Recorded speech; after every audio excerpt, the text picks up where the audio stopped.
What is going on, everybody? Welcome back to another episode of Strength Coach Rants. I'm your host, Connor Lyons, and today I'm going to do everything in my power to talk you out of ever thinking about becoming a strength and conditioning coach.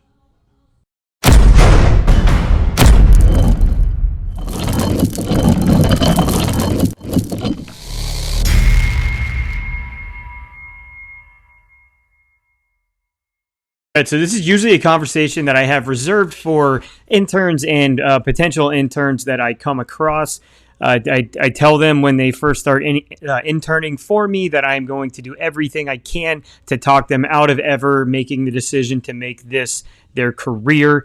But today, you guys all get the benefit of hearing this rant as well. I've done this 2 times before. I did So You Want to Be a Strength and Conditioning Coach like 3 years ago. The stats and everything have kind of changed a little bit. So I figured with graduations happening right now, kids deciding to go off to college, I get a lot of athletes that I work with that say they want to be a strength coach and do what I do. And I do everything I can to tell them not to. And today, I thought it'd be fitting, a good time of the year to do a video and an episode like this, so that I can hopefully talk some of you out of making potentially the worst decision of your life. So I'm going to start off. I enjoy what I do. I've been told I am very good at what I do, and I've been fairly successful at what I do. But there's a lot more that goes into it than sets and reps. Designing programs, building out a gym, selling to people. Like there is so much that you have to deal with when you deal with this industry, and we're going to kind of talk about all of it now. I'm going to start off by going over some stats that I pulled up concerning exercise science students. So most people who want to be a strength and conditioning coach, when they go to school, they go the exercise science route. I went a different route. I don't even know if that route's there anymore. I went to athletic training because I thought that would give me the best understanding of like injury mechanisms. And if I can understand injury mechanisms, I can understand how to prevent them, right? And that's job number one as a strength and conditioning coach. But I also thought it would give me a much better understanding of anatomy. And I was absolutely right. Like we had anatomy, human anatomy and physiology 1 and 2. That was just before we got into the program. Then when we get into the program, we have techniques, measurement, upper extremity, lower extremity. We had like general medical conditions for the athlete, which was a lot of anatomy. We had cadaver lab where we dissected human beings. So I got a really, really good understanding of anatomy. And I think that's something that a lot of strength and conditioning coaches don't have because they don't go that route. And it's a lot.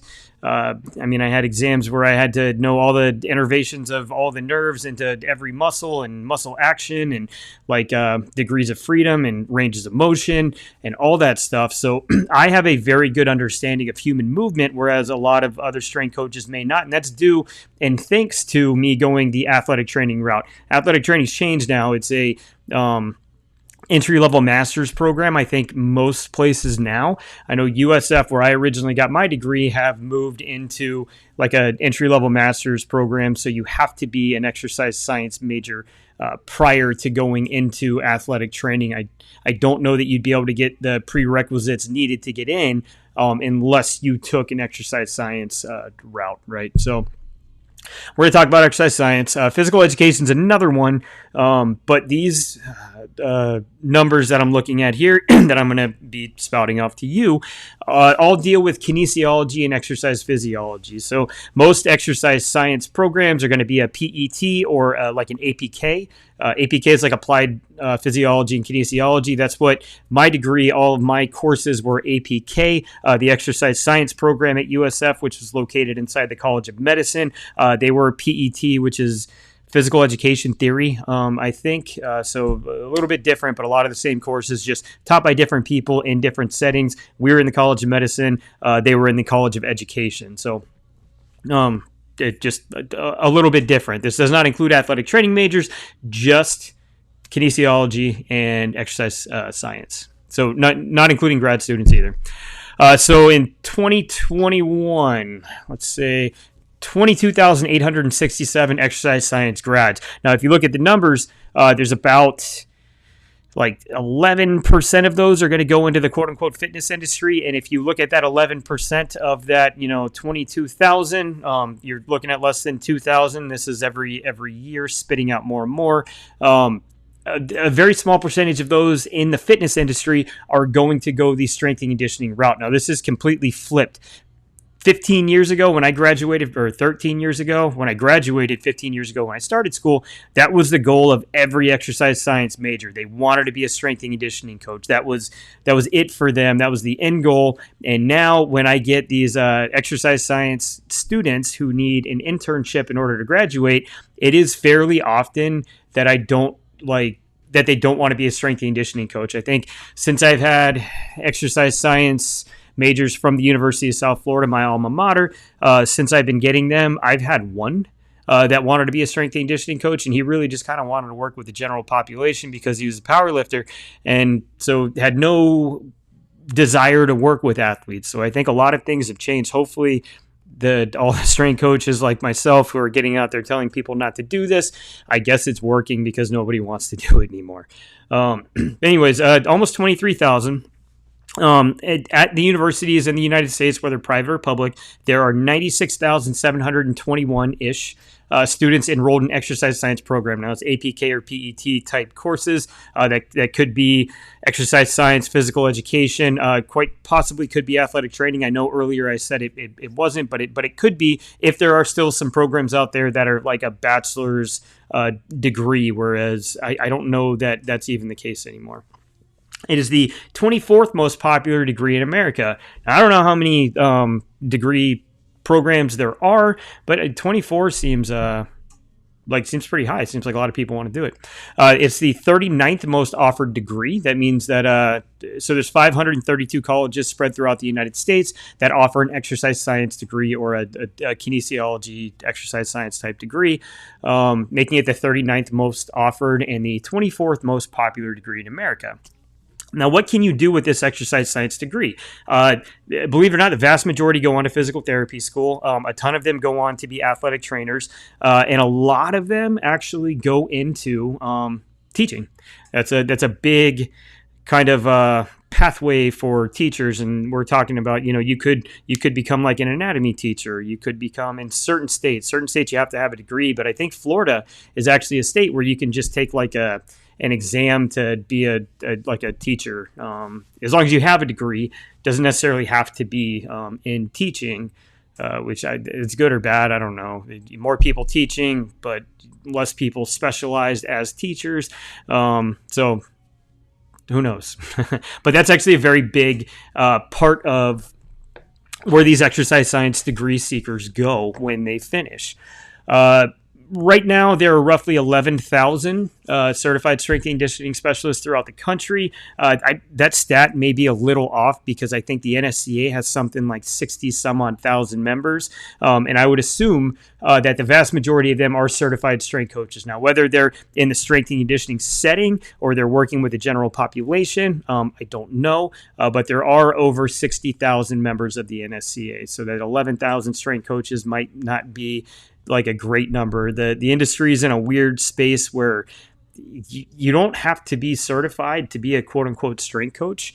And you could be a strength coach and working like dual certified as a physical therapist or dual certified as an athletic trainer and be working in a completely different setting other than like the physical performance and preparation industry. So, the average salary for fitness instructors in this country, right? This includes strength and conditioning coaches. This includes personal trainers, is about $34,000 a year. Now, this was taken from 2022, so not that long ago. We're talking about $34,000 a year, not a ton of money. The average workload for these fitness industry participants or workers is 50 to 60 hours a week. So you're talking anywhere from $11 to $13 an hour on average to work after going to school to do this, right? I actually have a graphic I wanted to pull up. I think this is it. Exercise trainers and group fitness instructors. All right, so this was in 2021. The people in the workforce were 18,000. The margin of error here was plus or minus $3,300, right? So there could be as little as $15,000. There could be as many as $21,000. The average salary was 34, and the margin of error was plus or minus a little over $5,000. So it could have been that it was as bad as 29,000. It could be as great as almost 40,000. And in the year 2024, if we're making $40,000 a year, you are more than likely living in a 1-bedroom apartment by yourself or in a 2-bedroom apartment with a roommate, because everything is so goddamn expensive. But that's just some numbers as far as becoming a strength and conditioning coach, what you're likely to get paid when you get into this field. Now, the other day, I get LinkedIn updates for jobs across the country, just because I find it interesting to see who's hiring, what's going on. It would take that's the word I'm looking for, like an act of God, to get me to stop owning a gym and go taking a job. But the right one could do it someday down the road. I don't know. Maybe I hire somebody to run this and I go take a job in the show or something else. I don't know. I'm pretty content in what I'm doing now. I still get to consult with USA Hockey and work with them, and I still own my own gym and get to kind of grow, our presence nationally by working with all the kids here. But I get these updates, and they are sad. I remember back in 2020, I got one from Yale University who was hiring a strength and conditioning coach as a full-time strength and conditioning coach, and the starting salary was $20,000. That's not very good. But here in 2024, I found one that actually tops that, and I'm going to pull up the description here. I believe this one's it. And yes, so I'll make that a little bit smaller. If you are listening and not watching, it is for the University of Denver, right? And they are hiring what they're calling a fellow. Athletic training used to get away with this all the time. Strength and conditioning is starting to do it now too. They call you a fellow, and they make you essentially work full-time with teams, and the pay per month for this job is $1,027.70 a month. So that is not a lot of money. I don't know what it's like in Denver, but here in Wesley Chapel, Florida, that would not get you an apartment. That we don't have studio apartments here, but if we did, I can imagine that's not even going to pay for that. My 1-bedroom before we moved into our house 2 years ago, or a year and a half ago, was $2,200 a month. So I don't know how they're getting away with paying this type of salary and have people actually apply. And you can see, if you're watching, 3 applicants actually applied already. And this was a week. I'd be interested to see how many more people have. So just overworked, underappreciated as a strength and conditioning coach. So it's not the best idea to go into this field. It's going to be years, and I'll link at the very end of this video. I'll put a card up of the original episode I did. I did it back in 2021. I don't even think I had a proper camera. I think I was using the laptop camera. So it's a little beat up looking, but there's some really good information in there. And if you want to be a strength and conditioning coach, I would also watch that, because there's going to be some things in that video that I'm not going to touch on this video. If you are listening, we do not have that archived as a podcast episode, so you would have to go find it on YouTube. Maybe I'll try to strip the audio from it and upload it after I upload this, but we'll see. So next we're going to talk about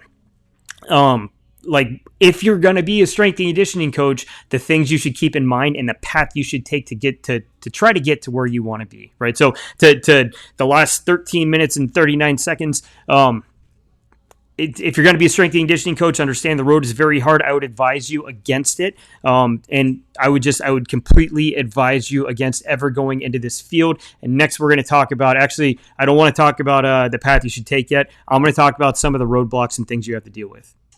All right, so we're going to jump into roadblocks now. And roadblocks, I mean things you kind of have to deal with. They'll kind of get in your way, but they're just frustrating things that you have to deal with. Number one, everyone you encounter thinks that they're an expert in fitness. I'm not talking about the fitness gurus and the influencers. I'm talking about regular everyday people. I have to bite my tongue quite often when it comes to having conversations with people in order to not offend them, right? So people talk about, well, I just want to do like lightweight, high reps to tone because I don't want to get too big. I don't have time to give them the half-hour discussion about how that's actually how we create growth, and you can't tone muscles. You just have to kind of smile and nod your head. Now, the bad part about that is that people take that knowledge and then they want to dictate to you how you do your job, right? So they've been told their whole life X or Y. Now that's how you have to do your job. It is very hard to educate the general public on how these things work, right? Also, your average individual thinks that something has to be incredibly hard and your heart rate has to get up super high for you to be able to see any physiological benefits, when in reality, most coaches should be operating under what we call the minimal effective dose. So it shouldn't be that you're getting crushed every time you go in the gym. It should be that we chip away at this thing and we create just enough stimulus to make you better. It doesn't mean that we don't like dig into you and that there aren't going to be days where you're feeling like you got to crawl out of the gym. It just means it won't be most of them, right? So, but that's the idea that the general public has. And when it comes to working with kids, they still think that that needs to happen because there are a lot of these strength and conditioning, quote unquote, sports performance coaches that is like their model. They make kids like they just crush them and destroy them and leave them crippled for a few days. And that's what people think works. And it doesn't work that way. I will say on the fitness side of things, so if you're working with the general population, you can be a strength and conditioning coach and work with the general population. I have like a decent amount of general population clientele that I really enjoy working with. Being a strength coach doesn't mean you just work with athletes. Most of the strength coaches I know, unless they're in the team setting, are working with general fitness clients. And if you do get into the general fitness side of things, you're going to be dealing with a bunch of dummies. So the barriers to entry into being a strength and conditioning coach, they're awful. But to be a personal trainer, it's even less, right? So you can take an online exam and become a personal trainer because you look the part. People will think you know what you're talking about. In reality, you may have no idea, right? So you're going to be dealing with some of the dumbest people. And I'm not saying that they're dumb to be rude. I mean, they just do not understand. Let's call it ignorance. Some of the most ignorant people who think that because like they worked one way, that works for everybody. And if you don't have an understanding of like the physiological foundations of training and exercise, you're not going to know how to work with all kinds of people, right? So having that basis is something that the majority of personal trainers lack. Now, when it comes to strength and conditioning, if you go on the sports performance side of things, you're going to be dealing with some of those same people because nobody knows what a certified strength and conditioning specialist is. And there isn't a state in the country that has a licensure requirement to be a strength and conditioning coach. So you can just call yourself one. You don't have to be a quote like a CSCS or a CSCCA or even a USAW like a sports performance coach. They call them SPCs. You don't have to have any of that. You can just say, I'm a sports performance coach, and I know plenty of guys who have done it that way, and it's a tragedy. But you're going to be dealing with people like that. You're going to be dealing with former athletes who use their name and the fact that they played at a high level to sell their programming and their coaching to these kids. It's sad, but it happens all the time. There's so many think about it this way. Wayne Gretzky, right? Everybody knows who he is. So Wayne Gretzky arguably dominated hockey in a way that no other athlete has been able to dominate a sport the way that he did. His records will never be touched, ever. I mean, Ovechkin's getting close to tying and possibly beating his goal record, but his points total, nobody's going to come within half of that. But he was the head hockey coach for the Arizona Coyotes for a season or two.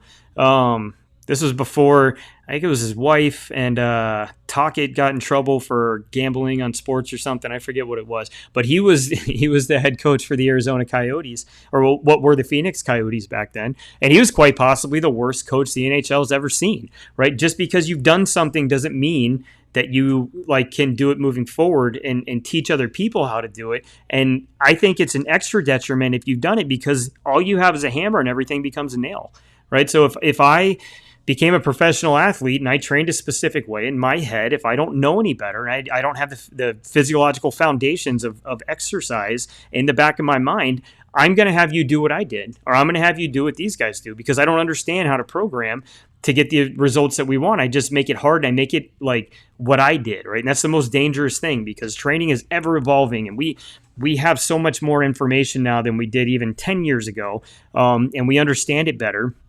And so the programming changes, and to continue to do the things that so as a professional athlete, you may have gotten to the level that you did in spite of what you did, not because of what you did. And if you don't understand the physiological basis for all this, you're not going to know that, right? So you're going to be dealing with people like that.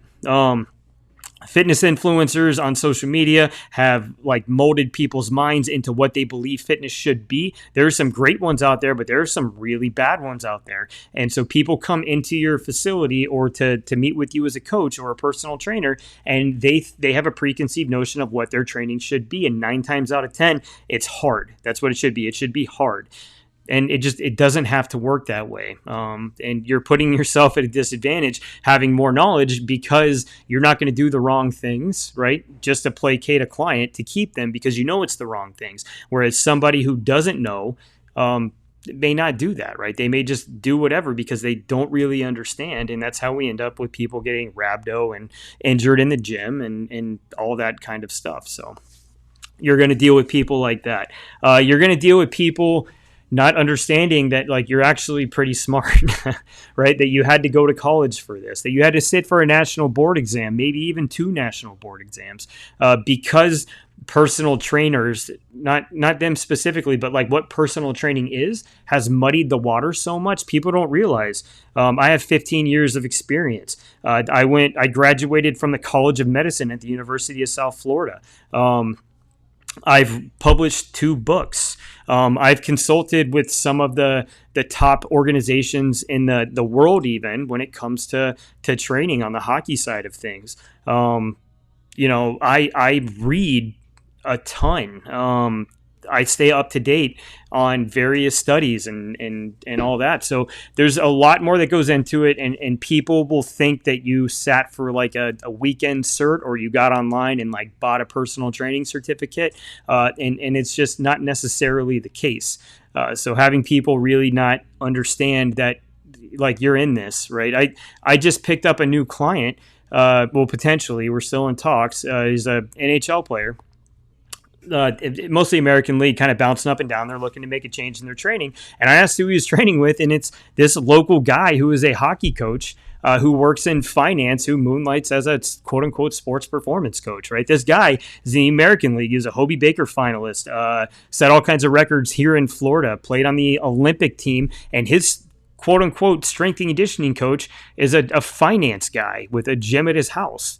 You know what I mean? That's the kind of things that you're competing with as a strength and conditioning coach, and it's absolutely infuriating, right? At least this kid is well on his way. If nothing else, he's getting out of that situation, even if he doesn't come here, but can be with somebody who's going to put him in the best possible position to get to where he's trying to go, which is a one-way contract in the NHL. So like that's the kinds of things that you're going to be dealing with as a strength and conditioning coach, or even just like a well-educated personal trainer. All right, so next thing we're going to talk about, that now that all the bad stuff is out of the way, we're going to talk about kind of the routes that you should go to become a strength and conditioning coach if you were really in this for the long term. All right, so you're in it. Exercise science graduate, maybe you're going to go to grad school, but you are a strength and conditioning coach through and through, and that's what you're going to do, and nobody can change your mind. Keep listening. If nobody can change your mind, maybe I can, or go back and rewatch this, watch the other videos.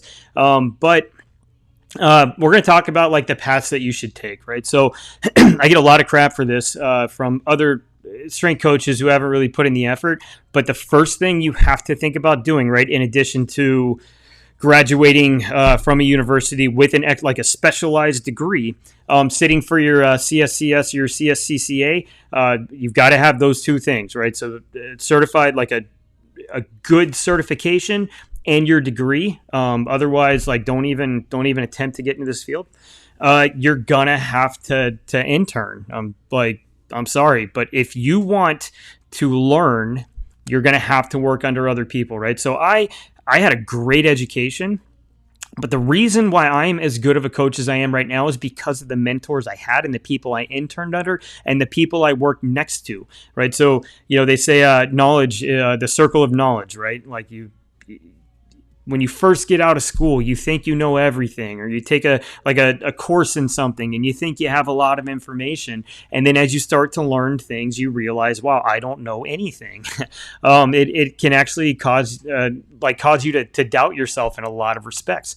But as this circle of knowledge grows, so does the circumference of darkness around it, right? So what that means is when I've got that little circle, there's just a little bit that I can't see. There's all this space out here, right? But just outside that circle, there's not much I can't see.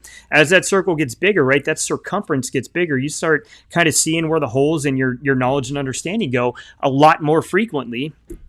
So as you gain knowledge, right, you're going to start to understand better that you don't know, that you don't know, right? So intern under somebody. I interned under Jason Riley back from 2009 until 2011. I interned under Ron McKeefrey, Frank Wintrick, and Mark Hickok back in 2010, 2011. When I got done with school, after I took a job in a warehouse for a while, picking and packing boxes because there's nowhere to work. I took a job at a place called Athletic Edge, and I worked under this guy named Mike Goff. Right now, what we butted heads on programming a lot. I learned a ton from this guy. He was a great mentor to have. I feel like from Jason, I learned how to coach, right? A lot of the corrective and functional stuff. From Frank, right? I learned more of a scientific foundation. That's Frank Wintrick. I think he's working for the FBI or the CIA now or something, which is wild because he hates the government. From Ron McKeefrey, I learned more about management and business from that guy when it comes to strength and conditioning than anyone else. There's not a course I could have taken that would have given me more knowledge and more actionable things than what we did. We had Mondays with Mac, and I learned a ton, right? In addition to being able to be on the floor with all these athletes, you're learning a ton from these mentors, right? And then with Mike, I learned about running a small business, right? Which is what I do now. Then after that, I worked under a guy named Kyle Morgan, rest his soul. I learned more about movement from that guy.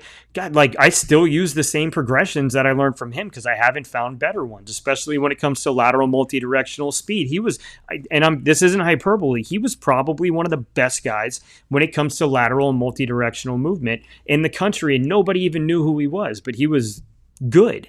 Following that, I worked under some dummies, but I worked next to a guy who is now the minor league coordinator for strength and conditioning for the Minnesota Twins. And he may have graduated out of that role and he may be working with the majors now. But very smart guy, right? When I was at USF, there were 13 strength and conditioning interns, right? And there's only 3 of us left working in strength, but some of the smartest people I've ever met: Jennifer Petrosino, Paulo Need, Skylar Farley. God, that was really it. It was those 3, and then so to go back to being at the performance compound where Ian Kadish is his name, very smart guy, very self-taught, was a baseball player who decided that he wanted to be a strength and conditioning coach after he got his marketing degree. So he took time and interned under Mickey Marotti up at OSU, right? You got to do what you got to do. And he understood that he needed to be able to do that because he didn't have the background, right? He had played for the Blue Jays organization. He was like, I'm not going to keep playing. I want to be a strength coach. I'm going to go spend a year and a half interning under a great strength coach, right? And that's what he did. And look where he's at now, right? Because he was able to gain the knowledge and do the things necessary to get him to the next level of coaching, right? Following that, I got my first director gig at a hockey rink where I was in charge of everything. And then I started working with USA Hockey, and I got to work under Andrea Huddy. I got to work under Jimmy Radcliffe. I got to work under Vern Gambetta. I got to work under Pete Friesen, and I got to work next to guys like Bill DeLongis and Jeremy Hoy, right? So who you work under, next to, and with your mentors, those things all matter. And here's the big kicker, right? Every job I've got in this field has been a result of knowing someone, not knowing anything. So if you don't get out there, and this brings me to my next point, and network your ass off, good luck getting a job in this field. You may work at the local sports performance place, right? But you're not going to work under or with anyone that matters, and you will forever be like a number 3 guy, possibly a number 2 guy if you hit your cart to the right horse. But you'll never be like an important strength coach that people like look up to and listen to, because you don't have the requisite knowledge that you can't get from an education from these other coaches that you surround yourself with. So network, meet people. They help you get your foot in the door. They help you get jobs. I got the job at the rink because one of my professors was in charge of the hiring process. I got the job down in Sarasota, that first job I took after getting out of the warehouse, because he knew the guy that I interned for 2 years at the athletes compound. I got the job at the athletes compound, which was under Jason Riley, because I needed observation hours, and that was the closest place. So I went to go get my observation hours for athletic training, and they needed an intern. So they're like, hey, would you like to intern? I was like, absolutely. I got the job with USA Hockey because the junior hockey team coach at the rink I was at, right, was really, well, he was on staff for the Olympic team, right? And they're like, hey, we need a guy every day. You want to be that guy? And I was like, absolutely. Then I got the job working with the senior national team for the next 2 years because of who I had met working with USA Hockey. And I am now going to work with the 17U selection camp this summer because I worked with the team before, right? So you are not going to get anywhere on your own. It takes a village when it comes to strength and conditioning, and it is what it is. So you gotta network. Another thing, read everything you can. Read about physiology, read about movement, read about success, read about running a business, read about management, read about psychology. I've probably, since I've graduated college, read a couple hundred books, right? Always trying to expand your knowledge, always trying to learn things. And I say it to everybody. Your degree is going to give you enough information not to hurt people, right? If you want to be a good strength and conditioning coach, you have got to learn from other people, other periodization models, other progressions, other like movement progressions, learn from power lifters, learn from physical therapists, learn from track coaches, learn from everybody. And you can get that by reading if you can't physically be there with them. So like read everything you can. Start a side hustle of some kind, right? So I run a blog, I do this podcast. I published 2 books. Our website actually has like 2 different blog functions. I have one where I write about things that aren't really athlete related, and then I have like a total just fitness blog. And I think between the 2 of them, I've got something like 150 articles that I've written, or blog posts, whatever you want to call them. We've done over 50 episodes of this podcast now. I published those 2 books. I'm in the process of writing another one, and I've got another one on the tail end. And all this does is gives you a source of income outside of you being a strength and conditioning coach, because there will be a day, it will happen, you will get fired, and it may not even be your fault. I got let go at the athletes compound because they fired my boss, and they brought a new guy in who wanted to bring in his own staff, right? I got let go from the rink because of something really out of my control when it came to their handling of a sexual, I don't want to get myself in trouble here, because of the way that they in my opinion, mishandled something that was kind of gross. You're going to get fired. It's going to happen, right? So you need to have some kind of steady stream of income that doesn't involve you being a strength and conditioning coach. And it doesn't have to be a ton of money. It just needs to be, you need to be able to pay the bills. So like start a blog, monetize it, do a podcast, monetize it, publish books. Obviously you can monetize that. There are a ton of ways to do this. You can create courses on Squarespace, like $30 a month, and you can sell courses, right? You can, it's very easy to get into these games now. The barriers to entry to writing books, to starting podcasts, to starting YouTube channels, to writing articles is so low that you can do it all yourself, and nobody can tell you no. Now, whether you're successful at it or not, that's another story. But create side hustles where you're able to make money. There are plenty of what's the word I'm looking for? Publications out there that are willing to hire strength coaches to write articles. I did it for a while for powerliftingtechnique.com until my daughter was born, and I just didn't have the time anymore.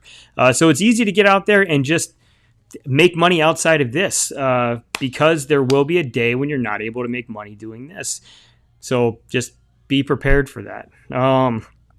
Last thing I'm gonna kind of say here: if you are hell bent on becoming a strength and conditioning coach, like what's the word? Oh, be ready. Be ready to not pay your bills for a while. We went over earlier the average incomes, the starting salaries for some of these gigs. Be ready to not live a life of luxury unless you have a sugar mama or sugar daddy, right? It is what it is. The jobs are getting harder to come by, even though there are fewer people trying to be strength and conditioning coaches. I hate to say it, but if you're a white guy, the odds of you getting a job are slim in a lot of instances. There are jobs that are only marketed towards minorities and women, to where they will not hire you if you're a white guy. They might not hire if you're a black guy either, because they want a woman for the job, right? So it is hard to get jobs. And when you don't currently have a job, right, it is exponentially harder to get one, because it's just the way it works. It's, like when you start dating a girl, all of a sudden, like all the other girls that you thought didn't even notice you find you interesting, right? It's just the way it goes. You don't have a job, it's hard to get one. You got a job, it makes it a little bit easier. So maybe go looking before you lose your position, if you're going to try to find another job. Another thing, right, with Vermont put out a job they were hiring for, that was, you had to be so strength and conditioning coach. You're working with hockey and some other sports, and you had to display a track record of God, what was the exact verbiage? Had to display a track record of It had to do with DEI, like diversity and inclusion. So you had to have a proven history of being pro DEI, right? How many strength coaches do you know give a shit about any of that when they can barely pay their bills, right? Or who haven't said something stupid. So again, very hard to get jobs. That was kind of a little side street I didn't really mean to go down, but it's not easy, right? So if you're hell-bent on doing it, get your degree, get certified, intern, and I'm telling you, don't listen to people who say you shouldn't intern. Get out there, intern, and meet people, if nothing else. Read all you can, right? And develop a side hustle of some kind. And then I think I said network, but if I didn't, network. And if I did, I'll say it again, because it's that important. Network your ass off. Get out there, meet people. That's the only way you're going to be able to make it in this field. And while I understand that there are guys like Maradi and, God, who was a dude at Iowa that got fired from Jacksonville for being racist or something? God, I can't think of his name right now. He almost killed a couple guys with Rabdo when they did some preseason training sessions. Can't think of his name, right? Well, you've got guys like that making $400,000, $500,000, $600,000 a year, right? You've got the guy at Denver, whoever takes that job, guy or gal at Denver, who's going to be making around $12,000 a year. So just understand, not everybody is going to have the ability to ever even get to those like big Power 5 jobs, much less not start off in an awful position where you can't pay your bills. So that's it. That's for today. I'm pretty sure I went for over a half hour here. If you're graduating from university and your options are, if you're graduating from high school, really, because if you're graduating with your exercise science degree, it's already too late. Think twice about going into this field. Honestly, if you're an athlete, especially, I know it's tempting because it's super interesting and you feel like you're going to be able to apply it to your life and you're going to do better in it because you're interested in it. But just think about when you get out, the job prospects that aren't there and how awful it can be to be a strength and conditioning coach and just understand what's in front of you. And if you decide to go that route, then good. I wish you the best. I'm just here to give you a little bit more information as to how these things really work. So we're going to shut it down there. I hope everybody learned something. I hope you're not interested or as interested in being a strength and conditioning coach as you were before you watched this. And we'll see you next week. Like I said last week, we got a couple more weeks probably in us before it starts getting busy. It's kind of already starting to get there, but it'll start to get a little worse in the coming weeks here. Worse or better, right? Worse. It's probably the wrong word. It's better because this is how we pay our bills for the year. But go buy the book, right? You can go on Amazon, you can go on our website. Simple Strength is the easiest, dumbest read you'll ever have, but there's so much information in there. Was the other one, Dynamic Effort Method for Athletes. So if you're a strength and conditioning coach, there's a ton of good information in there. You can actually buy it on paperback, or you can buy it as an ebook, all relatively inexpensive. I think Simple Strength's like $5. Dynamic Effort for Athletes ebook is like $9, and then the paperback's like $20. So go buy them. They're stupid easy to read. There's a ton of really good information in there. Check out the website. We got all kinds of programs, all kinds of information. There's, like I said, over like 100 various articles on different things. Some about my life story, some about like 531 or Westside Barbell, or recovery. There's tons of stuff up there. So go check them out. And we will see you here next week at some point, hopefully early in the week, like we were able to do this one. Hope everybody has a good rest of your week.